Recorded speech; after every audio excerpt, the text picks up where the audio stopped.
कक्षा 11 वाले बच्चे अपनी किताब खोल लें। किताब में आज आपका पाठ जो है वो है सरदार पूर्ण सिंह द्वारा लिखित निबंध आचरण की सभ्यता। आचरण की सभ्यता पाठ का मैं पहले आपको परिचय दूंगा, उसके बाद पाठ के बारे में बताऊंगा और उसके बाद इसकी व्याख्या बताऊंगा, जैसा कि हमने अन्य पाठों के बारे में किया है। जब मैंने आपको इसका जीवन परिचय पढ़ाया था आचार्य सरदार पूर्ण सिंह जी का, तो मैंने आपको बताया था कि सरदार पूर्ण सिंह जी ने अपने जीवन काल में मात्र 6 निबंध लिखे और 6 के 6 निबंध इस प्रकार की कालजयी रचनाएं हैं कि उनका नाम हिंदी साहित्य के क्षेत्र में बहुत आदर और सम्मान के साथ लिया जाता है। उन 6 रचनाओं में से एक रचना है, आपके समक्ष प्रस्तुत है आचरण की सभ्यता। आपका जीवन परिचय और साहित्यिक परिचय पढ़ाते समय भी मैंने आपको बताया था कि आचरण की सभ्यता नाम का जो ये निबंध है वो अपने आप में इतना अच्छा है, ये निबंध इतना अच्छा है कि जब भी आप इसे पढ़ेंगे तभी आपको एक नई अनुभूति होगी, कुछ नई बातों का पता लगेगा। सरदार पूर्ण सिंह द्वारा रचित प्रस्तुत निबंध आचरण की सभ्यता व्यक्ति कल्याण और जन कल्याण की भावना से ओतप्रोत एक भावपूर्ण एवं विचारोत्तेजक निबंध है। इसमें आचरण के विविध आयाम एवं महत्व को प्रतिपादित किया गया है। सदाचरण अनमोल है, यह सभी विधाओं, कलाओं, साहित्य और राजस्व से सर्वोपरि है, ये बताया गया है इस निबंध में। आचरण का प्रभाव चिरस्थायी होता है, इसलिए इसे अथक सार्थक प्रयास से ही प्राप्त किया जा सकता है। आचरण का विकास जीवन का परम उद्देश्य है। आचरण की प्राप्ति पुस्तकों, धर्म ग्रंथों या धर्मोपदेश से संभव नहीं है। इसे प्राप्त करके कोई भी महिमा मंडित हो सकता है।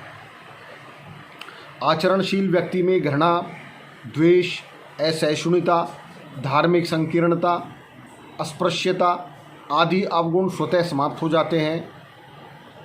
आचरण की प्राप्ति से मानसिक संतुष्टि की प्राप्ति होती है। लेखक के अनुसार सभ्यता और संस्कृति के उदय बेला से ही हमारा नाता प्रकृति से रहा है।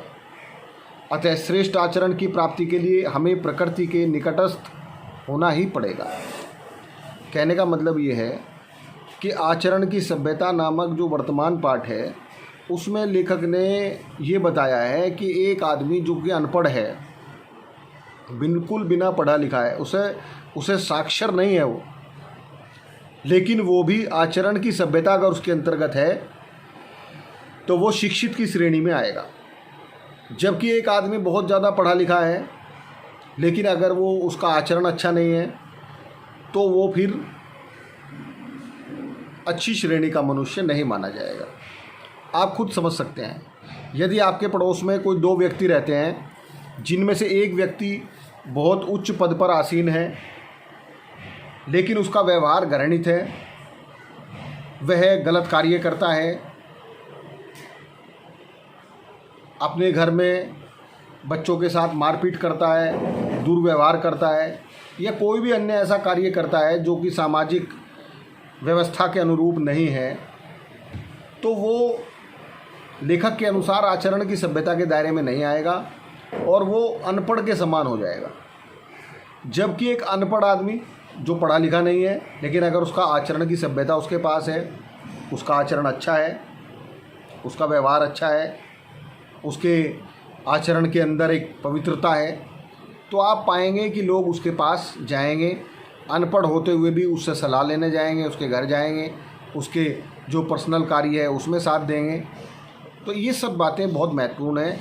इसीलिए इस पूरे के पूरे निबंध में लेखक बार बार आचरण की सभ्यता की विषय में प्रकाश डालता है और सभी पाठकों से ये बार बार अनुरोध करना चाहता है कि सभी लोग अपने जीवन में आचरण की सभ्यता को अधिक से अधिक अपनाएं। देखिए, ये पाठ ऐसा है कि ये कोई जनरल पाठ नहीं है, इसे आपके भाई आपने पढ़ लिया और बात ख़त्म हो गई। इसमें सबसे बड़ी बात ये होती है कि आपको न सिर्फ इस पाठ को समझना है बल्कि इसे अपने जीवन में उतारने का प्रयास भी करना है। क्योंकि यदि आपने इस पाठ को केवल आपने उड़ती चाल में पढ़ लिया, कई बार हम पढ़ते हैं किसी चीज़ को और हम उस पर ध्यान नहीं देते, तो हमारी आंखें पढ़ रही होती है, दिमाग का एक हमारा हिस्सा होता है जो उसे पढ़ रहा होता है, समझ रहा होता है, लेकिन उसे उसके अंदर उसकी गहराई को नहीं समझ पाता। लेकिन मैं ये दावा करता हूँ कि आप में से जितने भी बच्चे इस वीडियो को सुन रहे हैं, और आने वाली इसके मैं 2 या 3 पार्ट में से पढ़ाऊँगा, इस पाठ को मैं धीरे धीरे ही पढ़ाता हूँ, कभी भी बहुत तेज़ी से नहीं पढ़ाता, क्योंकि मैं जानता हूँ कि इसकी इम्पोर्टेंस क्या है। यदि हमारे बच्चों में आचरण की सभ्यता नहीं होगी तो फिर कुछ भी हम विकसित नहीं कर पाए। मेरा मानना ये है कि हमारी पढ़ाई, हमारे द्वारा पढ़ाए गए सारी चीज़ें व्यर्थ हैं यदि किसी व्यक्ति के जीवन में आचरण की सभ्यता हम नहीं ला पाए, चाहे वो बालक हो चाहे बालिका हो। अगर कोई बालक या बालिका हमारे विद्यालय में पढ़ने के बाद पुलिस की कस्टडी में जाता है या कोई और अन्य कार्य में लिप्त हो जाता है, या हमारे जो बच्चे हैं कई अन्य ऐसे कार्यों में लिप्त हो जाते हैं जहां ये लोग ये पूछते ज़रूर हैं, क्योंकि हर आदमी देखो बच्चे से कई बार ऐसा होता है कोई गलत काम करता है तो उससे पूछा जाता है कि भाई आप बताएं कि क्या आपके गुरु ने आपको यही सिखाया, क्या आपके टीचर्स ने यही सिखाया। तो इसलिए इस पाठ की महत्ता बहुत अधिक है आप लोगों के लिए और हमारे लिए भी बहुत अधिक है कि यदि हम पूरी की पूरी पाठ पढ़ाते रहें, पूरे विषय आपको पढ़ाते रहें, लेकिन आपके अंदर अगर आचरण की सभ्यता नहीं डाल पाए तो कुछ भी हमारा प्रयास सारा का सारा निष्फल हो जाएगा। तो हम इस पाठ को धीरे धीरे पढ़ेंगे, 2 या 3 पार्ट में करेंगे। मैं इस पाठ के बारे में अगली वीडियो में आपको बताऊँगा।